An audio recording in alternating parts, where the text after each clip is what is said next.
7. 3 anos não tinham mudado muito a aparência de Marsh. Ele ainda era a pessoa severa e imponente que Kelsier conhecia desde a infância. Ainda tinha aquele brilho de decepção em seus olhos e falava com o mesmo ar de desaprovação. No entanto, de acordo com Dodson, as atitudes de Marsh haviam mudado muito desde aquele dia, 3 anos antes. Kelsier ainda achava difícil acreditar que seu irmão desistira da liderança da rebelião Ska. Ele sempre fora muito apaixonado por seu trabalho. Aparentemente, a paixão havia esmaecido. Marsh deu um passo adiante, observando as palavras no quadro negro com um olhar crítico. Suas roupas estavam levemente manchadas de cinza, embora seu rosto estivesse relativamente limpo para um Ska.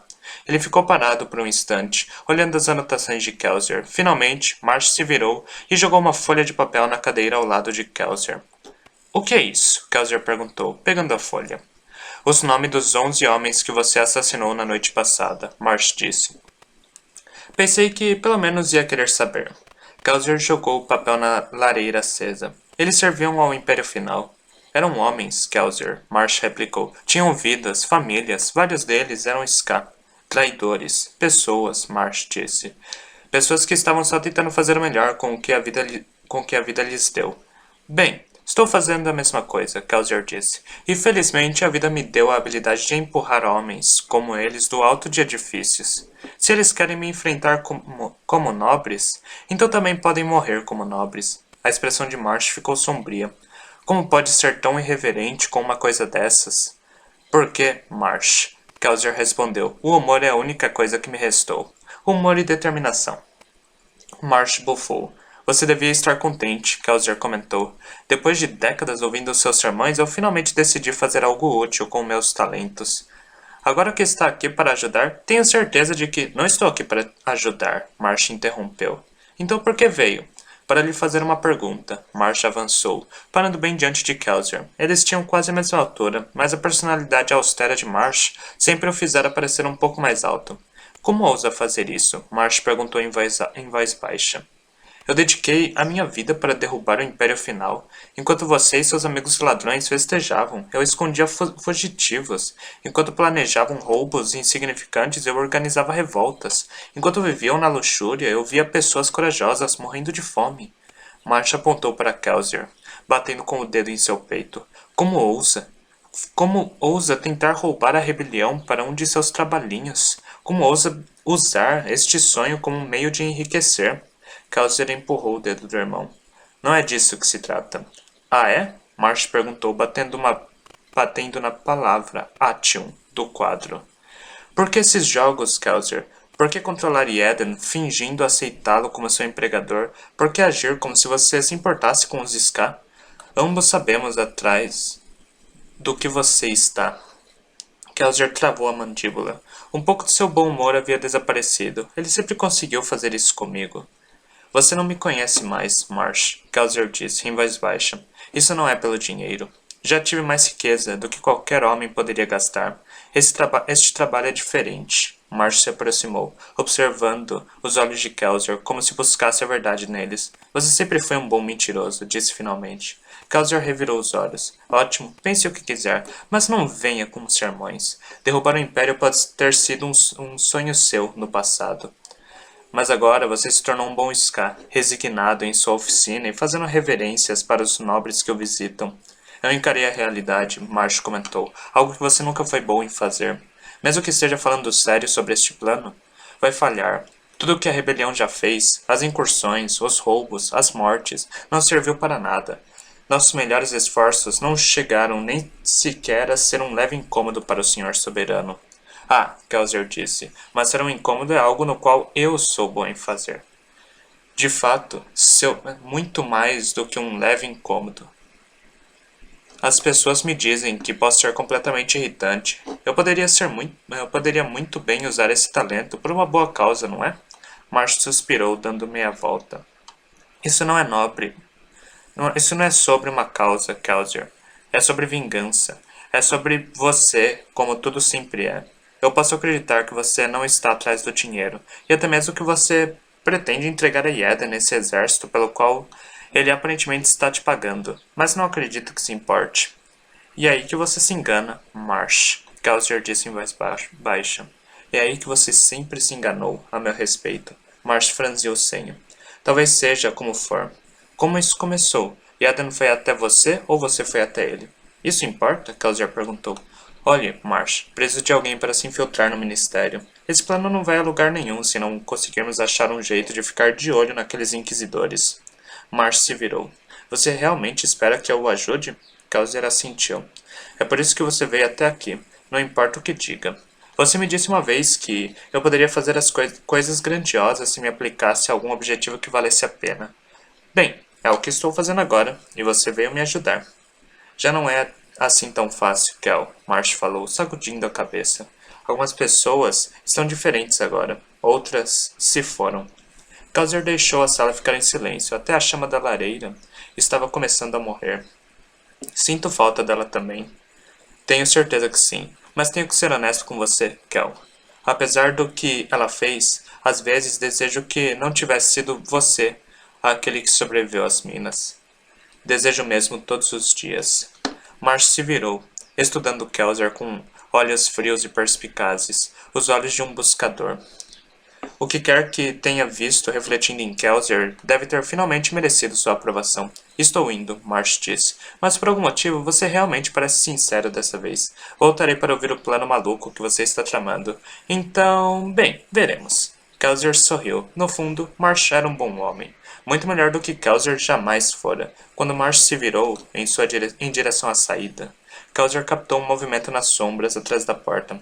Ele imediatamente queimou o ferro, e as linhas azuis translúcidas brotaram de seu corpo, conectando-o às fontes próximas de metal. Marsh, é claro, não tinha nenhum em seu corpo, nem mesmo moedas.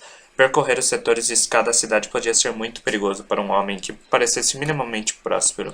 Alguém mais, no entanto, ainda não tinha aprendido a não carregar metal consigo.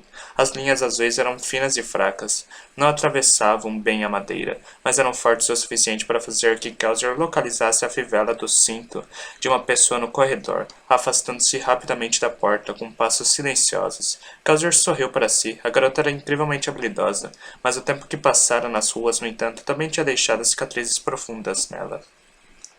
Com sorte, ele seria capaz de encorajar as habilidades dela, enquanto a ajudava a curar suas feridas. Voltarei amanhã, Marsh disse enquanto abria a porta. Só não venha muito cedo, Kelzer disse, com uma piscadela. Tenho algumas coisas para fazer essa noite. Ven esperava em silêncio no quarto escuro, ouvindo os passos que desciam as escadas. Agachou-se atrás da porta, tentando determinar se o som de passos continuava a descer ou não. O corredor ficou em silêncio e ela finalmente deu um suspiro silencioso de alívio. Uma batida soou na porta, a alguns centímetros de sua cabeça. O sobressalto quase a fez cair no chão. Ele é bom, ela pensou. Rapidamente despenteou o cabelo e esfregou os olhos, tentando fazer parecer que estava dormindo. Puxou a camisa para fora da calça e esperou até que outra batida soasse antes de abrir a porta. Kaiser estava apoiado em um batente, sua silhueta era recortada pela luz da única lanterna no corredor. Ergueu uma sobrancelha ao ver seu estado desalinhado. Sim? Vin perguntou, tentando parecer sonolenta. Então, o que achou de Marsh? Não sei, Vin respondeu. Não vi muita coisa antes que nos colocasse para fora. Causer sorriu. Não vai admitir que peguei você, não é? Ven quase sorriu de volta. O treinamento de Ren veio ao seu socorro. O homem que quer que confie nele é aquele a quem você mais deve temer. A voz de seu irmão quase parecia sussurrar em sua mente. E ficara mais forte desde que conhecera Kelzer, como se seus instintos estivessem à prova. Kelzer observou por um momento e se afastou da porta. Coloque a camisa para dentro da calça e me siga. Ven franziu o senho. Para onde vamos? Começar seu treinamento. Agora? Ven perguntou, olhando as venezianas escuras de seu quarto. É claro, Kelzer falou. É uma noite perfeita para um pequeno passeio. Ven alisou sua roupa, juntando-se a ele no corredor. Se ele realmente pretendia começar a lhe ensinar, ela não reclamaria. Não importa que horas fossem. Eles desceram a escada em direção ao térreo. A oficina estava escura, os projetos de móveis inacabados, jazendo nas sombras. A cozinha, no entanto, estava iluminada. Só um minuto, Kelzer disse, dirigindo-se para a cozinha. Vendo se deteve em meio às sombras da oficina, deixando que Kelzer entrasse sozinho na cozinha. Ela mal podia ver o interior do cômodo. Dawson, Brisa e Ham estavam sentados com Trevo e seus aprendizes ao redor de uma mesa comprida.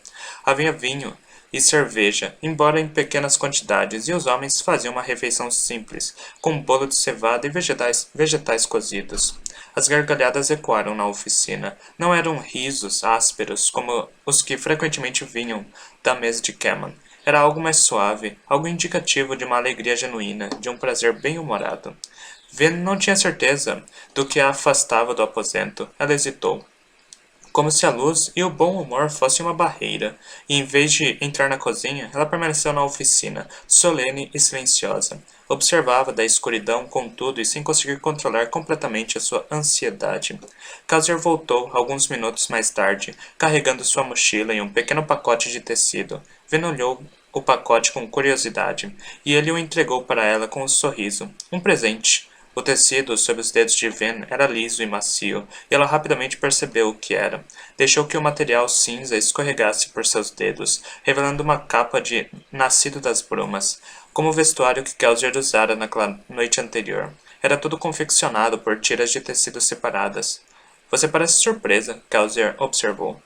Eu achei que tinha que merecer isso de alguma maneira. O que há para merecer? Kelsier disse, pegando sua própria capa. É o que você é, Ven. Ela fez uma pausa, então atirou a capa sobre os ombros e a amarrou. Era diferente, grossa e pesada nos ombros, mas leve e solta ao redor dos braços e pernas. As tiras eram costuradas no topo, permitindo que ela puxasse o manto com firmeza se desejasse. Sentia-se envolvida, protegida. Como se sente? Kaiser perguntou. Bem, Ven disse, simplesmente. Kaiser assentiu, pegando vários frascos de vidro. Deu 2 para ela. Beba um, guarde o outro para alguma necessidade. Mostrarei como misturar novos frascos mais tarde. Vena assentiu, bebendo o primeiro frasco e guardando o segundo no cinto.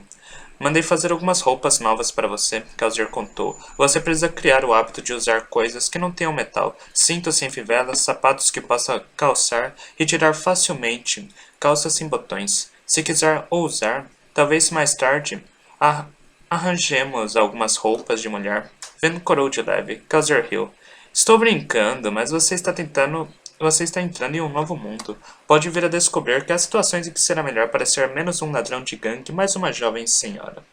Ven assentiu, seguindo Kaiser, que se dirigia à porta da frente da loja. Kaiser abriu a porta, revelando uma parede de escuras brumas inconstantes, e entrou nelas. Respirando profundamente, Ven o seguiu. Kaiser fechou a porta atrás deles. A rua de paralelepípedos parecia abafada para Ven. As brumas tornavam tudo um pouco úmido. Não conseguia enxergar em nenhuma direção, e os limites das ruas pareciam desvanecer no nada, como se fossem caminhos para a eternidade. Acima não havia céu, apenas redemoinhos de cinza sobre cinza. Muito bem, vamos começar, Kaiser falou. A voz dele pareceu alta na rua silenciosa e vazia. Havia confiança em seu tom, algo que, confrontado com as brumas ao seu redor, Ven certamente não sentia. Sua primeira lição, Kaiser prosseguiu, andando pela rua, seguido por Ven. Não é sobre alomancia, mas sobre atitude. Varreu com a mão o espaço à sua frente. Isso, Ven. Isso é nosso. À noite, as brumas nos pertencem. Os Skas evitam como se fossem a morte. Os ladrões e soldados saem na noite, mas também a temem. Os nobres fingem indiferença, mas as brumas os deixam desconfortáveis. Ele se virou, olhando para ela. As brumas são nossas amigas, Ven.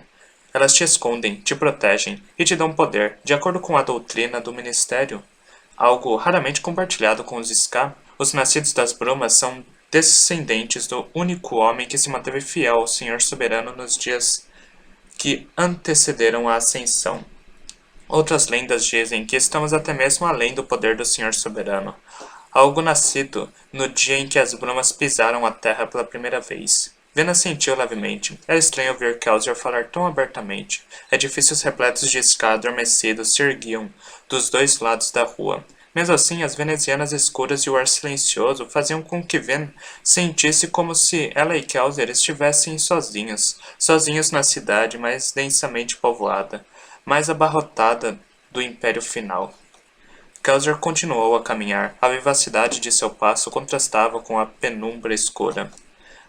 Não devíamos nos preocupar com os soldados? Ven perguntou em voz baixa. Suas gangues sempre tinham que ficar atentas às patrulhas noturnas da guarnição. Kaiser negou com a cabeça. Mesmo que fôssemos descuidados o bastante para que nos localizassem, nenhuma patrulha imperial ousaria incomodar um nascido das brumas. Eles veem nossas capas e fingem que não nos viram. Lembre-se, praticamente todos os nascidos das brumas são membros das grandes casas. O resto pertencem às casas menores de Luthadel. Em ambos os casos, são indivíduos importantes. Veno franziu o senho. Então os guardas simplesmente ignoram os nascidos das brumas? Kaiser deu de ombros. É falta de educação reconhecer que a figura acocorada que você vê no telhado é, na verdade, um alto senhor muito distinto e próspero, ou mesmo uma alta senhora. Os nascidos das brumas são tão raros que as coisas não podem se dar ao luxo, que as casas não podem se dar ao luxo de permitir preconceitos de gênero em relação a eles. De qualquer modo, a maior parte dos nascidos das brumas tem duas vidas, a de aristocrata da corte e a de alomântico furtivo e espião. As identidades dos nascidos das brumas são segredos bem guardados das casas. Os rumores sobre quem são os nascidos das brumas sempre são o centro das fofocas da alta nobreza. Kaiser entrou em outra rua, com Ven atrás dele, ainda um pouco nervosa.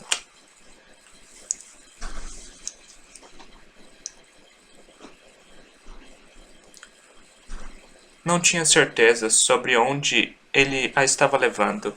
Era fácil se perder à noite. Talvez ele não estivesse indo para algum lugar, mas apenas acostumando às brumas. Muito bem, Kaiser disse. Vamos familiarizá-la com os metais básicos.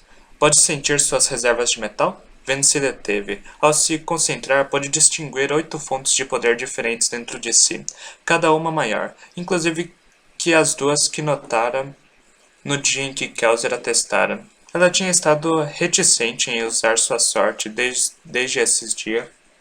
Começava a perceber que vinha usando uma arma que nunca compreendera de verdade, uma arma que acidentalmente chamara a atenção de um inquisidor de aço. Comece por queimá-los, um de cada vez, Kaiser falou. Queimar? É como chamamos quando se ativa a habilidade alomântica, Kaiser explicou. Você queima o metal associado com um determinado poder. Você vai ver o que quero dizer. Comece com os metais que ainda não conhece. Trabalharemos com as emoções de abrandar e tumultuar em outro momento. Vena sentiu, parando no meio da rua, hesitante. Ela lançou uma de suas novas fontes de poder. Uma delas lhe era levemente familiar. Teria usado essa fonte antes, sem perceber? O que será que ela faria? Só tem um jeito de descobrir. Incerta sobre o que exatamente devia fazer, Vena agarrou a fonte de poder e tentou usá-la. Imediatamente sentiu uma onda de calor dentro do peito. Não era desconfortável, mas era clara e distinta. Junto com o calor, veio algo mais. Uma sensação de rejuvenescimento e poder. Sentia-se mais sólida, de algum modo. O que aconteceu? Kaiser perguntou. Eu me sinto diferente, Vena respondeu. Levantou a mão, e era como se seu membro tivesse reagido rápido demais. Os músculos estavam retesados. Meu corpo está estranho. Não me sinto mais cansada, me sinto alerta. Ah, Kaiser falou. É Peltry. Aumenta suas habilidades físicas. Torna você mais forte, mais apta a resistir à fadiga e à dor. Você vai reagir mais rapidamente quando estiver queimando Peltry, e seu corpo ficará mais resistente. Venom flexionou os músculos, experimentando-os. Não pareciam maiores, mas ela podia sentir a força deles. E não eram só seus músculos. Era tudo nela, seus ossos, sua carne, sua pele. Ela recorreu à sua reserva e pôde senti-la diminuindo. Estou ficando sem, disse. Kaiser assentiu. O Peltry queima relativamente rápido. O frasco que lhe dei foi medido para durar cerca de 10 minutos de queima contínua, mas terminará mais rápido se você inflamar com frequência e mais devagar se você for cuidadosa com o uso. Inflamar. Você pode queimar os metais com um pouco mais de vigor se tentar. Kaiser explicou. Isso o faz acabar mais rápido e é difícil de manter, mas pode lhe dar um impulso extra. Venom franziu o senho, tentando fazer como ele dizia, aplicando uma pressão. Ela conseguiu agitar as chamas em seu peito, inflamando o Peltry. Era como ar inalado antes de um salto ousado, uma corrente súbita de força e poder. Seu corpo ficou tenso, como o esperado, e por um momento ela se sentiu invencível. Então passou, e seu corpo relaxou lentamente. Interessante, Ven pensou, notando quão rápido seu peltre queimara naquele breve momento. Agora, há algo que você precisa saber sobre os metais alomânticos, Kelsier falou, enquanto avançava pela bruma. Quanto mais puros, mais efetivos são. Os frascos que preparamos contêm metais totalmente puros, preparados e vendidos especificamente para alomânticos.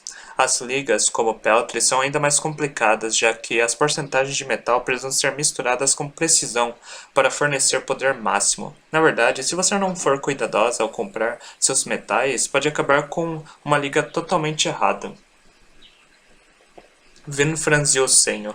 Que quer dizer que alguém pode me enganar? Não intencionalmente, Kaiser falou. A questão é que a maioria dos termos que as pessoas usam, palavras como latão, peltre e bronze, é realmente muito vaga. O peltre, por exemplo, é geralmente aceito como uma liga de estanho com chumbo, e talvez um pouco de cobre ou prata, dependendo do uso e das circunstâncias. O peltre alomântico, no entanto, é uma liga de 91% de estanho e 91% e 9% de chumbo. Se você quiser ter a força máxima do seu metal, tem que usar essas porcentagens.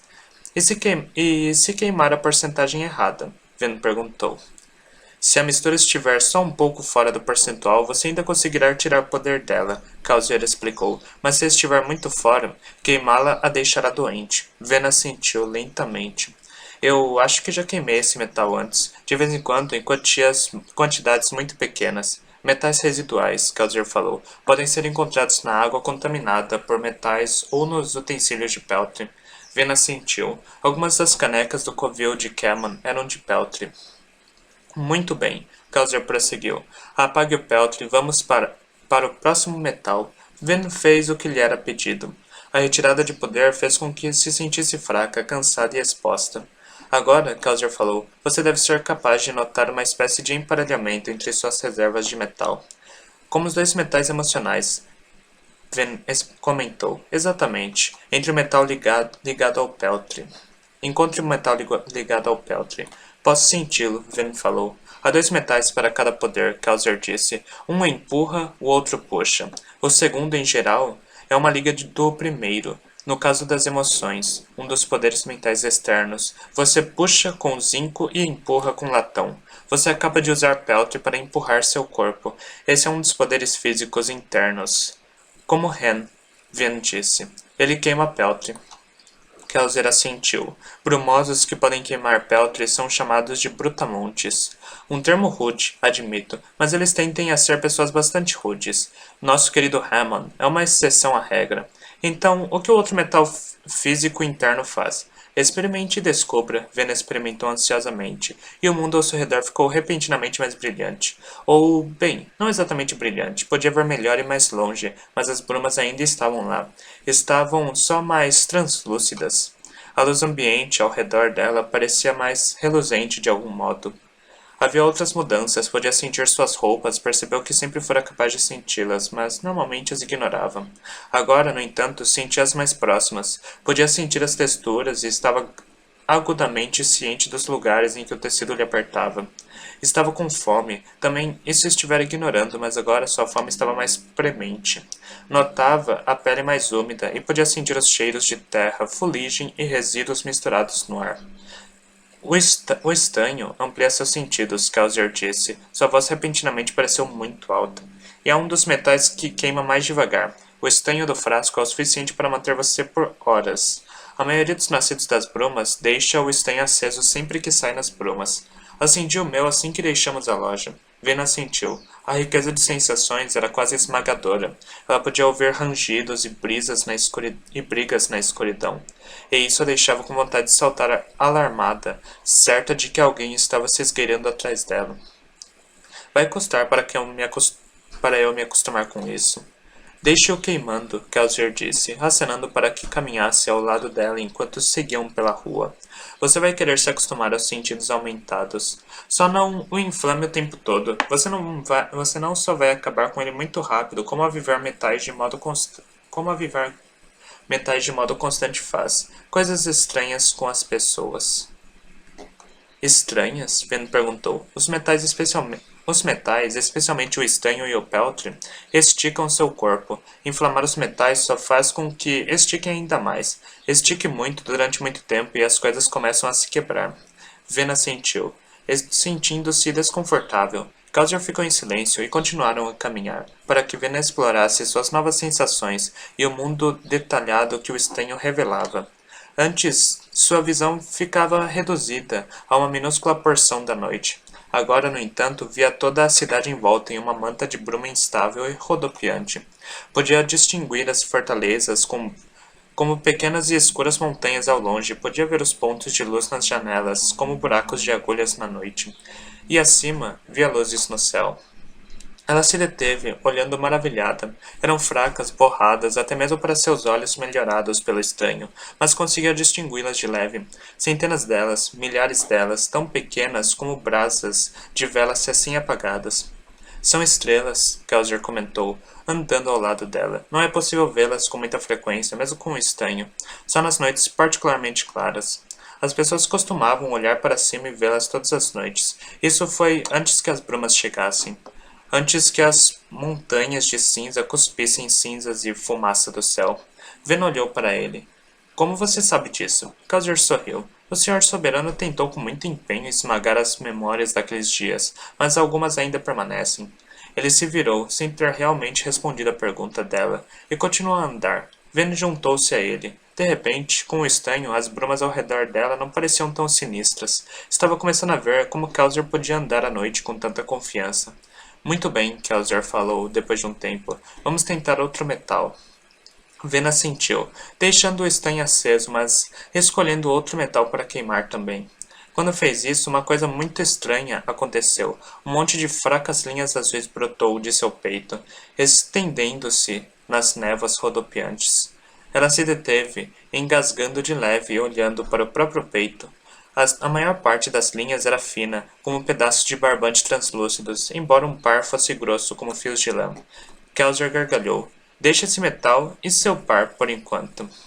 São um pouco mais complicados que os outros. O que? Finn perguntou, seguindo as linhas azuis com os olhos. Elas apontavam para objetos aleatórios, portas, janelas.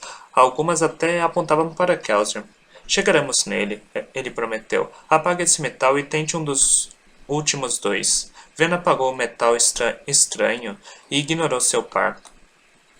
Escolhendo um dos últimos metais, ela imediatamente sentiu uma vibração estranha. Deteve-se. As pulsações não podiam ser ouvidas, mas ela podia senti-las percorrendo seu corpo. Pareciam vir de Kelsier. Olhou para ele, franzindo o senho. Isso provavelmente é bronze. Kelsier explicou. O metal mental interno para puxar permite que você sinta quando alguém nas proximidades está usando alomancia. Buscadores, como meu irmão, usam isso. Em geral, não é muito útil, a menos que você seja um inquisidor de aço procurando por escabromosos. Vena empalideceu. Inquisidores podem usar alomancia? Kelsier assentiu. São todos buscadores. Não tenho certeza se buscadores são escolhidos para serem inquisidores ou se o processo de se tornar um inquisidor garante o poder. De qualquer modo, já que o principal dever deles é encontrar crianças mestiças e nobres que usam alomancia indevidamente, é uma habilidade útil, infelizmente. Útil para eles significa bastante incômodo para nós. Ven ia assentir, mas parou. A pulsação havia cessado. O que aconteceu? Ela perguntou. Comecei a queimar cobre, Kelsier contou. O par do bronze. Queimar cobre esconde o uso de seus poderes de outros alomânticos. Pode tentar queimar agora se quiser, ainda que não vá sentir muita coisa. Ven fez o que ele lhe disse. A única mudança foi uma leve vibração em seu interior. O cobre é um metal cujo aprendizado é vital, Kelsier comentou. Ele a esconderá dos inquisidores. Provavelmente não temos com o que nos preocupar esta noite. Os inquisidores vão presumir que somos nobres nascidos das brumas que saíram para treinar. Contudo, se alguma vez você estiver em roupas Sky e precisar queimar metais, assegure-se de acender seu cobre primeiro. Vena sentiu de modo apreciativo. De fato, Kelsier prosseguiu, muitos nascidos das brumas mantêm o cobre aceso o tempo todo. Ele queima lentamente e o torna invisível para outros alomânticos.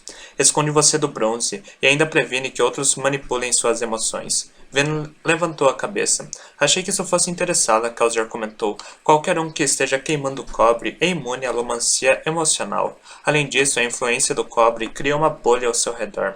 Essa nuvem, chamada nuvem de cobre, esconde quem quer que esteja dentro dela dos sentidos de um buscador. Ainda que isso não os torne imunes à alomancia emocional, como faz com você. Trevo, Vin falou. É isso que um esfumaçador faz. Causer assentiu. Se um dos nossos for notado por um buscador, ele pode voltar para o covil e desaparecer. Eles também podem praticar suas habilidades sem medo de serem descobertos.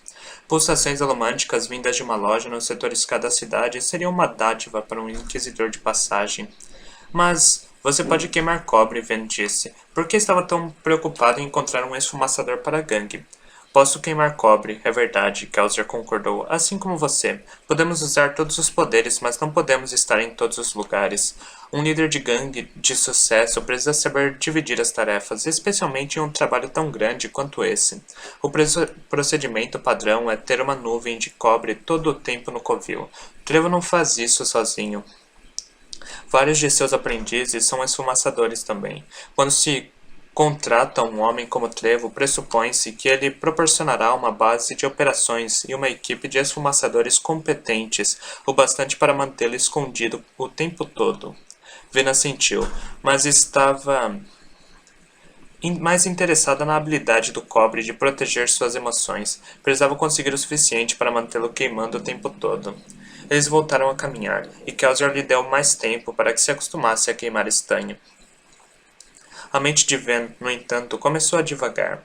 Algo não parecia certo para ela. Por que Kelsier estava lhe dizendo todas aquelas coisas? Parecia que lhe revelava seus segredos com facilidade demais, exceto um, ela pensou desconfiada.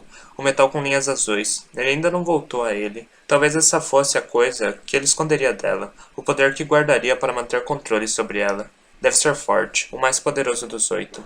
Enquanto caminhavam pelas ruas silenciosas, Vin buscou hesitantemente o metal desconhecido em seu interior. Olhou para Kelsier e cuidadosamente queimou a substância. De novo, as linhas apareceram ao seu redor, apontando para direções aparentemente aleatórias. As linhas se moviam com ela. A ponta de cada fio permanecia presa a seu peito, enquanto a outra extremidade permanecia ligada a um lugar ao longo da rua. Novas linhas apareciam conforme Ven andava, e as antigas desvaneciam, desaparecendo atrás dela. As linhas tinham várias espessuras e algumas eram mais brilhantes que outras. Curiosa, Ven testou as linhas mentalmente, tentando descobrir seu segredo. Focou em uma pequena, de aparência inocente, e descobriu ao se encontrar que podia senti-las individualmente.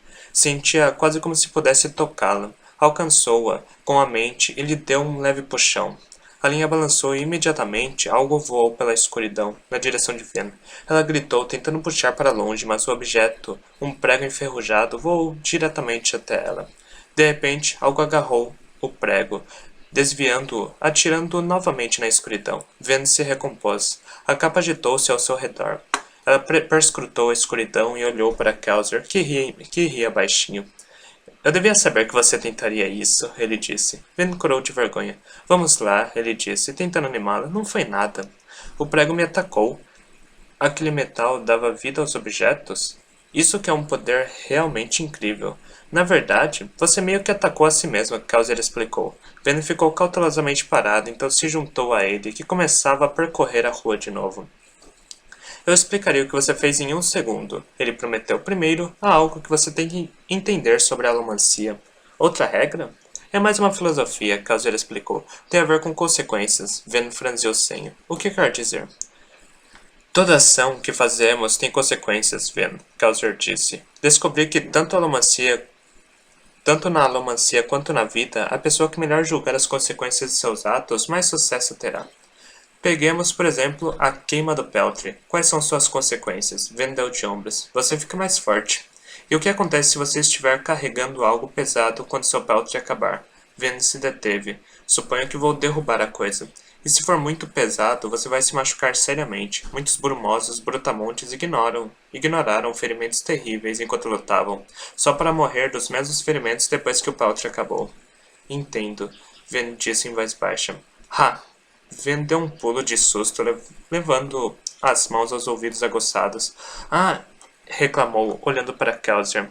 Ele sorriu. Queimar estanho também tem consequências. Se alguma coisa produz uma luz ou um som súbito, você pode ficar cego ou aturdido. Mas o que isso tem a ver com esses dois últimos metais? O ferro e o aço dão habilidades de manipular outros metais ao seu redor.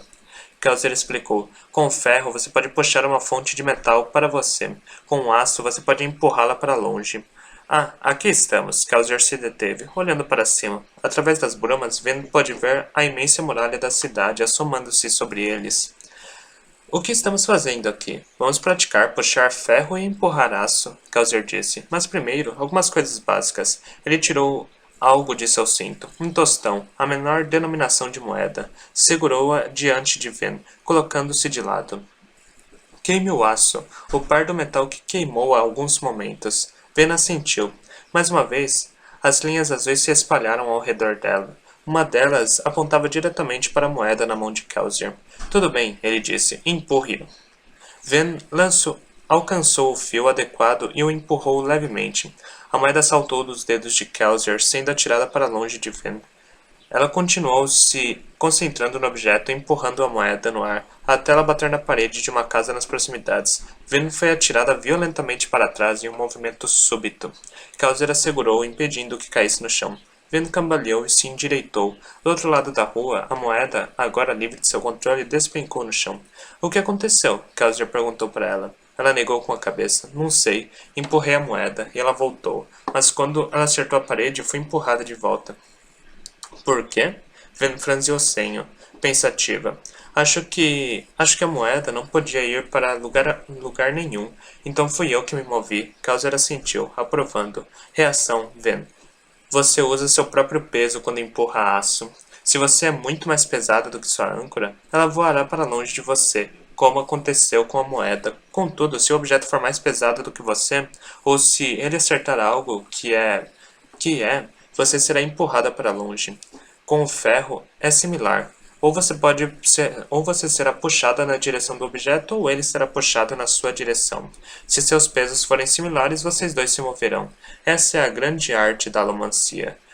Ven. Saber o quanto você se moverá quando queimar aço ou ferro lhe dará uma maior vantagem sobre seu oponente. Você descobrirá que essas duas são suas habilidades mais versáteis e úteis.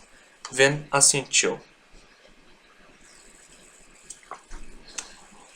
Agora, lembre-se, ele prosseguiu. Nos dois casos, a força da sua puxada ou de seu empurrão se volta diretamente para você ou longe de você. Você não pode girar coisas com a sua mente, controlá-las para que vão para onde você quiser. Não é assim que a alomancia funciona. Porque esse não é o jeito que o mundo físico funciona. Quando você empurra alguma coisa, seja com a alomancia ou com suas mãos, essa coisa se move diretamente na direção oposta. Força, ação e reação. Entendeu? Vena assentiu novamente. Muito bem, Kelsier disse, contente. Agora vamos saltar a muralha. O quê? Ele a deixou parada na rua, boquiaberta. Veno observou aproximar-se da base da muralha, então correu para alcançá-lo. Você é louco, disse em voz baixa. Kelsier sorriu. Acho que essa é a segunda vez hoje que você me diz isso. Precisa ficar mais atenta. Se você tivesse escutado demais, saberia que minha sanidade desapareceu faz tempo. Kelsier, ela disse, olhando para o alto da muralha. Não posso. Quero dizer, nunca usei alomancia de verdade antes dessa noite. Verdade, mas você aprende rápido, Kelsier disse, tirando algo debaixo da capa. Parecia um cinto. Aqui, coloque isso. Tem o peso de metal preso nele. Se algo der errado, você provavelmente conseguirá. Provavelmente conseguirei pegar você. Provavelmente? Fen perguntou, nervosa, prendendo o cinto. Kelsier sorriu e derrubou um grande lingote de metal no chão. Coloque o lingote bem embaixo de você. E lembre-se de empurrar aço, não de puxar ferro. Não pare de empurrar até chegar ao topo da muralha. Com isso, ele se agachou e saltou. Kelsier disparou pelo ar. Sua forma escura desapareceu nas brumas rodopiantes. Vena esperou por um momento, mas ele não despencou para a morte. Tudo estava em silêncio, até mesmo para seus ouvidos amplificados. As brumas rodopiavam, brincalhonas ao redor dele, tentando-a, desafiando-a. Ela olhou para o lingote e queimou o aço. A linha azul brilhou com luz débil e fantasmagórica. Ela se posicionou sobre o lingote, parando com um pé de cada lado do objeto de metal. Olhou para cima, para as brumas e parou e para baixo pela última vez. Finalmente respirou fundo e empurrou contra o lingote com toda a sua força. Ele deve defender seus costumes, ainda que venha violá-los. Será seu salvador, mas o chamarão de herege. Seu nome será discórdia, mas o chamarão por isso. Mas o amarão por isso.